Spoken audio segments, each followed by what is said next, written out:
Hello everyone, this is Harshit and welcome back to your own YouTube channel Gurukulam classes. उम्मीद करते हैं आप सब बहुत ही अच्छे होंगे और अपने अपने घरों पे सेफ़ होंगे और हाँ, पढ़ाई भी कर रहे होंगे। तो जैसा कि आप सबको मालूम है कि आज की हमारी क्लास है वेबर्स डिडक्टिव थ्योरी, जो कि बेस्ड है Weber's deductive theory of location of business unit. तो आज हम देखेंगे कि अल्फ्रेड वेबर्स, जो कि इकोनॉमिस्ट थे, उन्होंने क्या थ्योरी दी थी कि किस बेसिस पे location of business unit based है। So Alfred Weber, a German economist, was the first economist who gave scientific exposition to the theory of location and thus filled a theoretical gap created by the classical economist. तो उन्होंने एक theory दी जिसका नाम था, जो उन्हीं के नाम पे थी, एल्फ्रेड वेबर, जो कि फिल कर रही थी वो गैप्स जो कि पुराने क्लासिकल इकोनॉमिक्स ने दी थी for the basis of location of business unit. उन्होंने अपनी theory the theory of location of industries, जो कि सबसे पहले पब्लिश हुई जर्मन लैंग्वेज में 1909 में and then translated into English in 1929. His theory, which is also known as pure theory, has an analytical approach to the problem. The basis of the theory is the study of general factors which pull an industry towards different geographical regions. तो उनकी theory base थी कैसे, क्या study है कि general factors क्या हैं जो कि एक इंडस्ट्री को पुल करते हैं डिफरेंट जोग्राफिकल रीजन्स पे बेस्ड होने के लिए। It is thus deductive in approach. In this theory, he has taken into consideration factors that decide the actual setting of an industry in a particular area. तो उन्होंने अपनी theory में वो factors लिए हैं जो कि डिसाइड करते हैं किसी इंडस्ट्री को एक पर्टिकुलर एरिया में सेटअप करने में। प्राइमरी फैक्टर्स में आते हैं transportation cost and labour cost, and secondary factors में आते हैं एग्लोमेरेटिव फैक्टर्स एंड डिग्लोमेरेटिव फैक्टर्स। तो चलिए इस पर हम अभी डिटेल में देखते हैं आगे। Why Weber's theory? Weber was faced with many serious problems. He wanted to find out why the industry moved from one place to another and what factors determine the movement. Weber ने अपनी theory इसलिए दी है क्योंकि उनको बहुत problem थी जो पिछले क्लासिकल इकोनॉमिक्स से अपनी थ्योरी दी, और वो जानना चाहते थे कि क्यों एक इंडस्ट्री एक जगह से दूसरी जगह मूव करती है और क्या फैक्टर्स होते हैं जिसकी वजह से इंडस्ट्रीज एक जगह से दूसरी जगह मूव करती है। After considerable thinking, he came to the conclusion that causes be responsible for this migration to be regional factors and agglomerative or deglomerative factors. Insofar as regional factors were concerned, these among others include cost of ground, building, machine, material, labor, etc. The first and perhaps most important feature of the theory given by Weber is its division into two parts, pure theory and realistic theory. Other features of this theory are that it is based on the deductive method. सबसे पहले उन्होंने theory दो part divide की, pure और realistic, और other जो factors थे वो थे कि डिडक्टिव अप्रोच पे थ्योरी बेस्ड थी, and incorporates all those general factors which attract of localise in some areas of regions and ultimately decide the basics. और उस भी फैक्टर्स पे बेस्ड थी वो डिसाइड करते थे जनरल फैक्टर्स कि इंडस्ट्री किस एरिया में क्यों सेटअप हो रही है। दो process of cost analysis, Weber came to know that there are certain costs in total cost of production which are directly influenced by the geographical factors. अब उन्होंने टोटल कॉस्ट ऑफ प्रोडक्शन में देखा कि कुछ ऐसे फैक्टर्स हैं जो कि मतलब डायरेक्टली इन्फ्लुएंस करते हैं जोग्राफिकल रीजन एरिया के। मतलब कि अगर किसी अगर जो दूसरे जोग्राफिकल रीजन पे वो इंडस्ट्री सेट होगी तो वहाँ के कुछ कॉस्ट कम हो सकते हैं और दूसरी जगह पे सेट होने पे कुछ कॉस्ट बढ़ सकते हैं। Geographical conditions vary from place to place and influence the cost of production. There are certain costs which are not influenced by the geographical factors such as interest and depreciation. According to Weber, factors affecting location of industry may be broadly classified into two categories. First, regional factors या primary causes, और secondary agglomerative and deglomerative factors या फिर secondary causes. पहला है regional factors. According to Weber, transport सबसे important role play करता है. Each industry will try to find a place location at a place where transportation charges are minimum, both in terms of availability of resources and place of consumption. जब उनको लाना हो माल तब भी और जब माल ले जाना हो तब भी. According to whom, transportation costs are determined by the weight to be transported, जो weight transport करना है, and the distance to be covered. Then the cost will also depend on the type of transportation system available and the extent to which it is in use. Transportation cost पहले decide होगा दो चीज़ों पे कि कितना माल लाना है या ले जाना है एंड कितनी दूरी के लिए जाना है, फिर वो बेस्ड होगा ट्रांसपोर्ट सिस्टम पे उस एरिया के, और वहाँ पर ट्रांसपोर्ट सिस्टम कितना यूज़ में है, ये मतलब कैसा नेचर है रीजन का, रॉकी है कि प्लेन है कि कनेक्टेड है वहाँ रोड्स की नहीं कनेक्टेड हैं, काइंड्स ऑफ रोड उस एरिया की रोड्स कैसी हैं, गुड्स कैसे ट्रांसपोज होंगे, nature of facilities etcetera. But the goods are to be taken with great care, less care, or even without special care. According to whom, every industry will try to see that it is located at a place where raw material is available nearest to the place of the consumption and on the other hand, and most advantageously, located material deposit on the other. तो कोई भी industry set होगी तो देखेगी कि वहाँ पर जो उसके रॉ मटेरियल की इंडस्ट्री है वो उस एक के आस ही पास सेट हो और फिर वो आराम से उस ट्रांसपोर्ट के थ्रू उसके पास आ सके और रॉ मटेरियल उस इंडस्ट्री के पास काफ़ी लिमिट में होना चाहिए. According to Weber, the location figures are created. These locational figures therefore represent the first and most important basis of formulating the theory. Weber has divided raw materials into two categories: inequacies and specific local raw material. Inequacies वो है जो हर जगह available है और specific raw material वो हैं जो हर जगह अवेलेबल नहीं है. Pure raw material is one which does not lose its weight during production process, and gross raw material is that which loses considerable weight in the transformation process. फिर उन्होंने divide किया raw material को, जो specific raw material उनको pure और gross में. Pure वो हैं जो कि अपना वेट नहीं लूज़ करते प्रोडक्शन प्रोसेस में, और ग्रॉस वो हैं जो अपना वेट लूज़ कर जाते हैं ट्रांसफॉर्मेशन के प्रोसेस में. The finish product is less in weight than the weight of raw material use in manufacture. तो इनके एग्जाम्पल है शुगर केन या फिर आयरन ओर. तो उन्होंने इसके लिए एक मटेरियल इंडेक्स दिया, एक फॉर्मूला बनाया, weight of localise gross raw material divided by weight of finish commodity.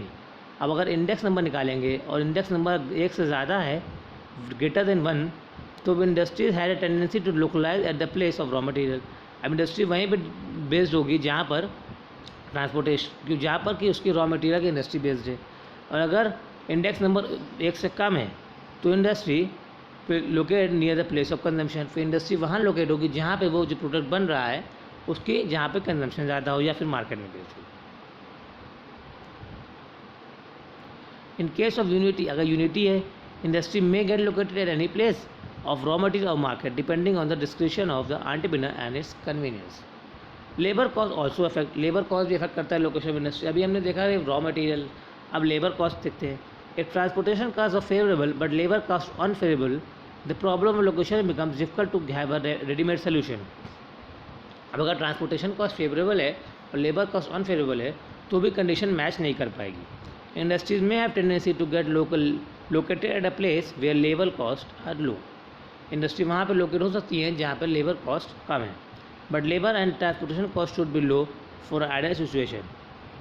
But दोनों ही एक अच्छी सिचुएशन में वो है जिसमें दोनों लेबर कॉस्ट और ट्रांसपोर्टेशन कॉस्ट दोनों लो हैं. Whether labour cost will have an upper hand in the location will be decided by labour cost index. अब हम लेबर कॉस्ट इंडेक्स निकाल ये देखेंगे कि लेबर कॉस्ट ज़्यादा इंपॉर्टेंट हो रहा है या ट्रांसपोर्टेशन. तो उसका फॉर्मूला है labour cost divided by weight of the product. अगर लेबर कोफिशिएंट ज़्यादा हायर है the industry will located at a place where cost are low. तो इंडस्ट्री उस जगह पर लोकेट होगी जहाँ लेबर लो है, और लेबर कोफिशिएंट अगर लो है तो फिर इंडस्ट्री वहाँ लोकेट होगी जहाँ पर ट्रांसपोर्टेशन कॉस्ट लो है. अब क्या है कॉजेज डिविएशन ऑफ लोकेशन का. Weber has faced with many serious problems, namely why the industry deviate from center of cost of least of transportation cost. एक important reason हो सकता है cheap labor cost. This labor cost can be cheap either because of different level of efficiency and of wages of labor, or because of differing levels of efficiency in the organization and the technical equipment which the labor is required to use. अब labour cost दो ही वजह से cheap हो सकते हैं, या तो कि वहाँ अबंडेंस है लेबर की, या एफिशिएंसी कम है उनकी इसलिए वेजेस कम है, या फिर जिस काम के लिए लेबर चाहिए कंपनी को उस काम के हिसाब से वहाँ लेबर ज़्यादा है और कोई टेक्निकल वर्क नहीं है इसलिए वेजेस कम हो सकती है. Labour cost can go up and come down due to distribution of population distribute होने के हिसाब से लेबर कम या ज़्यादा हो सकते हैं. But whatsoever might be the reason for the low labour cost according to professor कूचल, deviation will be possible only when the additional cost of transportation at the new center is more than compensated by a saving in labor cost. Professor कूचल ने कहा deviate तभी होगी company एक जगह दूसरी जगह जबकि जो एडिशनल कॉस्ट वो दे रही है रॉ ट्रांसपोर्टेशन में वो ज़्यादा है, किससे, जो जितना कि वो लेबर से बचा रही है. क्योंकि अगर लेबर कॉस्ट हमारा ज़्यादा हो रहा है और हम ट्रांसपोर्टेशन कॉस्ट कम दे रहे हैं तो कंपनी डिविएट हो जाएगी एक जगह से दूसरी जगह. But when the labor costs are varied and industry deviates from its transportation location in proportion to the size of its labor coefficient. तो अगर लेबर कॉस्ट हम जितना हम लेबर कॉस्ट बचा रहे हैं ट्रांसपोर्टेशन कॉस्ट उससे ज़्यादा हो रहा है, तो वो कंपनी ट्रांसपोर्टेशन वाले एरिया से डिविएट होकर लेबर वाले एरिया में चली जाएगी. बट अगर वो कम है तो वो लेबर वाले एरिया में रहेगी. अब सेकेंडरी फैक्टर्स क्या हैं? Agglomerative and deglomerative factors. We have so far been discussing primary causes of industry location. Weber has also discussed secondary causes responsible for industry location. He has taken into account agglomerative and deglomerative factors. An agglomerative factor, according to him, is a factor which provides an advantage in production or marketing a commodity simply because industry is located in one place. Agglomerative factors वो हैं जो कि advantage देते हैं सिर्फ इसलिए production और marketing में क्योंकि इंडस्ट्री किसी एक जगह ऐसी जगह लोकेट है जहाँ पे उसको एडवांटेज मिल सकता है प्रोडक्शन और मार्केटिंग का. Where as on the other hand deglomerative factor is one which gives advantage because the decentralisation of production. मतलब सेंट्रलाइजेशन है अगर प्रोडक्शन का एक ही जगह पे ज़्यादातर चीज़ें इकट्ठा हैं और वहाँ पे उसको कंपनी को एडवांटेज मिल रहा है प्रोडक्शन और मार्केटिंग में, तो वो एग्लोमरेटिव फैक्टर्स हो गए. और अगर कंपनी डिसेंट्रलाइज है मतलब जगह जगह बटी हुई चीज़ें तो उसमें एडवांटेज मिल रहा है अगर कंपनी को, तो वो डिग्लोमरेटिव फैक्टर्स हो गए. एग्लोमरेटिव फैक्टर्स इंक्लूड करते हैं gas, water and are conducive for concentration of industry. And deglomerative factors include land values, taxes etcetera which leads to decentralisation. Pulls of agglomerative factors are index of manufacture and location weight. Agglomerative factors के pull हैं वो index of manufacture और location weight. According to Weber, ratio manufacturing cost of location weight is coefficient of manufacturing. According to Weber, agglomeration is encouraged with high coefficient and degglomeration with low. Agglomeration high होगा अगर coefficient high है और degglomeration अगर encourage तब होगा जब coefficient low है, जो हमने पीछे index देखा उसका. We shall do bear in mind that labor orientation is one from a deviation from the minimum point. वो एक जगह से दूसरी जगह deviate हो सकते हैं labor. When agglomerative factors appear in industry oriented towards labor, there takes place a competition between the agglomerative deviation and the labor deviation. I struggle to create locations for the agglomeration as compared with labor locations, both bearing upon the foundation of the transportational groundwork. अब एग्लोमरेटिव factors हमने देखे gas, water, ये सब की जो supply है हमको ये भी देखना है और फिर लेबर की सप्लाई भी देखना है. तो हमारे पास ऐसी चीज़ें हो सकती हैं कि हमको सभी चीज़ सप्लाई एक साथ ना मिले, तो हमें उस पर एक टर्म कंडीशन बैठानी पड़ेगी, एक ऐसा रास्ता दिखाना पड़ेगा जिसमें हमें एग्लोमरेटिव फैक्टर्स भी मिलते रहें और लेबर को सप्लाई भी मिलती रहे. तो हमें इसी ग्राउंड पे अपना वर्क करना है और उसी हिसाब से इंडस्ट्री लोकेट करनी है. अब है split in location. Weber has considered the possibility of location of an industry at more than one open, particularly when production in industry can be carried independently at more than one place. Weber ने discuss किया है कि जो possibility है कि जो industry locate हो रही है वो एक जगह से ज़्यादा लोकेट हो सके, क्योंकि वो डिफरेंटली अपना काम इंडिपेंडेंटली कर रही हैं. तो हो सकता हो कि मार्केटिंग कहीं और हो, प्रोडक्शन कहीं और हो, फाइनेंस की फैसिलिटी कहीं और हो, तो वो एक ही इंडस्ट्री कई कई टुकड़ों में कहीं कई जगह बढ़ सकती है. According to him, in fact, single location is an exception and split a rule. It is essential, according to him, that all the productive processes must go on at one and the same place, and it is better than these be carried out at different stages and at number of places. उन्होंने कहा है कि उनके हिसाब से productive process must, सारे जो process है इंडस्ट्री के वो एक ही जगह होना चाहिए एट सेम प्लेसेस पे, और वो अच्छा है रैदर दैन वो डिफरेंट स्टेजेस पे और डिफरेंट प्लेसेस पे हो. Splits to occur in two stages.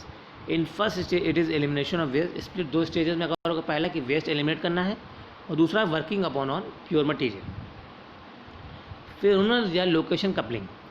Weber along with split in location has also given the idea of location coupling, meaning thereby that different types of industries can be coupled in one and the same locality. मतलब different तरह की industries एक साथ group या couple हो सकती हैं in the same locality, एक ही जगह पे. According to him, it is just possible to combine production of different articles in one plant because of the availability of several raw materials from the same source. ये possible है कि हम combine कर दें production different articles के एक ही plant में, क्योंकि डिफरेंट तरह के रॉ मटेरियल हमको एक ही सोर्स से मिल रहे हैं. This coupling can be possible either due to economic और टेक्निकल रीजन्स. ये इसीलिए पॉसिबल है क्योंकि इकोनॉमिक या टेक्निकल रीजन से. It is also possible due to connection through material. Example, if the by product of one industry happens to be material for the other, then the turn to industry में select a single place of location. अब ये दो ही वजह से possible है, या तो economical या टेक्निकल रीजन्स. अब वो पॉसिबल इसलिए भी हो सकती है क्योंकि हमारा कोई एक प्रोडक्ट का जो फिनिश प्रोडक्ट या रॉ मटेरियल है उसका कोई एक बाय प्रोडक्ट उसी में से उसके वेस्ट से निकाल के वो एक दूसरे प्रोडक्ट का रॉ मटेरियल बन जाए, बाय प्रोडक्ट हो जाए, तो भी ये पॉसिबल है कि एक साथ 2 यूनिट्स या 2 चीज़ें प्रोडक्शन में चल सकती हैं। अब हम देखेंगे थ्योरी क्यों क्रिटिसाइज हुई है। पहला है अनरियलिस्टिक एजम्पशन। जो वेबर ने एजम्पशन लिए वो काफ़ी अनरियलिस्टिक थे। According to him he has taken 2 elements for determining the cost of transportation, namely weight and distance. उन्होंने वेट और डिस्टेंस पे डिफाइन किया है, बट उन्होंने ये सब छोड़ दिया कि ट्रांसपोर्ट की क्वालिटी कैसी है, कैसे गुड्स ट्रांसपोर्ट होने हैं, कैसी वहाँ की टोपोग्राफी है, कैरेक्टर क्या रीजन का, एक्सेट्रा। इसलिए क्रिटिसाइज हुई। फिर labour centres notion defective. Weber's idea about labour centers have also not been accepted. He has started with the presumption that there are fixed labor centers and unlimited supply of labor in each of them. उन्होंने एक assume कर लिया कि कुछ fix labour centres हैं जहाँ से labour मिलेंगे और वो अनलिमिटेड सप्लाई में, बट ऐसा नहीं है। कोई लेबर सेंटर फिक्स नहीं है, वो चेंज होते रहते हैं और अनलिमिटेड सप्लाई नहीं मिल सकती क्योंकि पॉपुलेशन डिवेट होती है, चेंज होती है, इसलिए हमें लेबर सप्लाई अनलिमिटेड क्वान्टिटी में नहीं मिल सकती, इसलिए उनकी थ्योरी क्रिटिसाइज हुई। फिर है idea about fix point of consumption. ये भी आइडिया उनका वर्क नहीं किया। Consumers always scattered all over the country.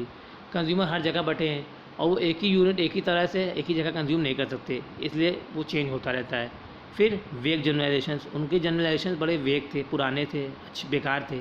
He has given no due place to, उन्होंने कोई नॉन फैक्टर्स को प्लेस नहीं दी जैसे ऑफ इंडस्ट्रियल लोकेशन, जैसे जो कि बहुत इंपॉर्टेंट रोल प्ले करते हैं इंडस्ट्रियल लोकेशन में। Who can deny that there are certain historical social forces which go a long way by deciding industrial location of industry. सही बात है, कुछ हिस्टोरिकल सोशल फोर्सेज भी डिफाइन करते हैं कि पर्टिकुलर इंडस्ट्री उसी रीजन में सेटअप हो सकती है और उसी रीजन में चल सकती है, बट उन्होंने ये सब डिस्कस नहीं किए, इसलिए उनकी थ्योरी इसलिए भी क्रिटिसाइज हुई बिकॉज ये सब रीजन्स भी हो सकते हैं एक इंडस्ट्री के लोकेशन में, बट उन्होंने ये सब कम्प्लीटली इग्नोर कर दिए। फिर नॉट डिडक्टिव थ्योरी। उनकी थ्योरी एक डिडक्टिव नहीं थी बल्कि ओनली सेलेक्टिव थी। According to him he has made an artificial distinction between general and special factors which influence location of industry. Such a distinction in fact has no logical significance. उन्होंने general और special factors में एक distinction दे दिया, but in practical terms ये define नहीं कर सकते। According to Weber transport cost and labour cost only general cost.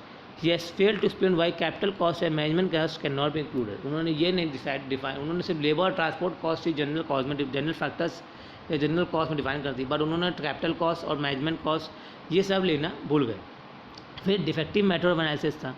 Weber has tried to classify material into ubiquities and fix material. Again the division is arbitrary, division vague है। According to Robinson who does not know that in actual practice materials are drawn from large number of alternative fix points. क्योंकि Robinson का कहना है कि material उस जगह से निकलते हैं जहाँ से वो अबंडेंस में मिल रहे हैं और उन्होंने सिर्फ यूबिक्विटीज और फिक्स मटेरियल में ही डिफाइन किया। लास्ट है ओवरबर्डन विद टेक्निकल कंसिडरेशन। इनकी थ्योरी बहुत ज़्यादा टेक्निकल कंसिडरेशन से ओवरबर्डन थी। The most important criticism of Weber's analysis is that it is lamentably remove from all consideration of cost और प्राइजेस। वो बाकी सब कॉस्ट और प्राइजेस कंसिडरेशन से हट गई थी और सिर्फ वो टेक्निकल कंसिडरेशन पे ही बेस्ड थी। ये कुछ क्रिटिसिज्म है जिस पे कि थ्योरी वेबर की क्रिटिसाइज़ की गई है बाकी दूसरे इकोनॉमिक्स के द्वारा। अब हम देखेंगे कि थ्योरी की कुछ ना कुछ यूटिलिटी भी थी। No doubt theory suffers from one serious defects, yet it cannot be denied that it has own value, importance and significance. It is primarily because the alternative given are neither comprehensive nor complete, so far it is only theory which is capable of universal application. उनकी theory criticise इसलिए हुई क्योंकि alternative जो दिए गए वो comprehensive और complete नहीं थे, बट इस समय यही थ्योरी है जो कि यूनिवर्सली एप्लीकेबल भी हो सकती है। एंड्रियास टूरॉल has also given his idea about industrial location and has come to the conclusion that every change of industrial location involves a change in the combination of means of product. Andreas टूरॉल ने भी एक अपने idea से आए हैं, उन्होंने कहा है कंक्लूजन पे कि एवरी चेंज, हर चेंज होता है इंडस्ट्रियल लोकेशन का, वो इन्वॉल्व करता है combination of changes of means of production. जिस तरह वो गुड्स बन रहा है उसके चेंजेस के हिसाब से ही इंडस्ट्रियल लोकेशन चेंज होती है। But this theory does not provide any guideline for locating in new industry. But yo theory भी इनकी एंड्रियास टूरॉल की कोई गाइडलाइन नहीं डिफाइन करती कि किस बेसिस पे इंडस्ट्री लोकेट हो। इसलिए जो अल्फ्रेड वेबर की थ्योरी है वो हो सकता हो कॉम्प्रिहेंसिव ना हो, कंप्लीट ना हो, बट यूनिवर्सली एप्लीकेबल भी वही है। तो ये थी हमारी अल्फ्रेड वेबर की theory on location of business. तो उम्मीद करता हूँ आज की क्लास आपको समझ में आई होगी। अगर कोई प्रॉब्लम हो तो कमेंट बॉक्स में मेंशन कर दीजिए और PDF की लिंक भी प्रोवाइड कर दी जाती है। तो वीडियोस देखते रहिए, चैनल के साथ बने रहिए, और अगर आपने इस चैनल को अभी लाइक शेयर सब्सक्राइब नहीं किया तो चैनल सब्सक्राइब कर लीजिए और वीडियोस को प्लीज़ देखिए और लाइक करिए। तब तक के लिए stay healthy, stay fit and thank you for watching. Good bye.